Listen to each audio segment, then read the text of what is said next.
News के प्रायोजक हैं doctor Asadullah Khan English medium school और जूनियर कॉलेज सोलापुर। आपल्याला संभाजी महाराज जयंती पण तिथीप्रमाणे 7 तारखेला संपन्न होणार आहे। त्यानंतर किल्ले रायगड या ठिकाणी 9 तारखेला शिवराज्याभिषेक दिन तिथीप्रमाणे आहे आणि वटपौर्णिमा 10 तारखेला आहे।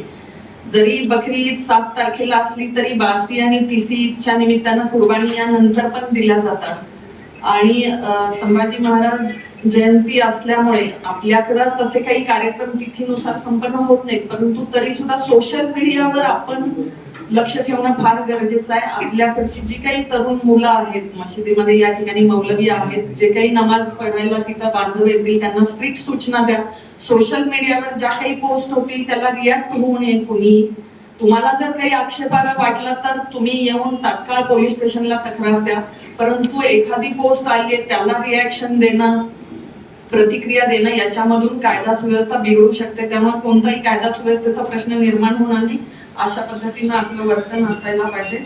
जे बोकड बांधले जात आहेत काही निवासी जागांमध्ये असेल किंवा ज्या काही रेसिडेन्शियल सोसायटी आहेत त्या ठिकाणी बांधले जातात आणि त्याला स्थानिक हिंदू नागरिक असतील किंवा हिंदुत्ववादी संघटनांकडून विरोध होण्याची शक्यता आहे, तर त्या अनुषंगाने जर असे काही वाद झाले तर तात्काळ आपण पोलिसांना कळवावे, कुणीही कायदा हातात घेऊ नये।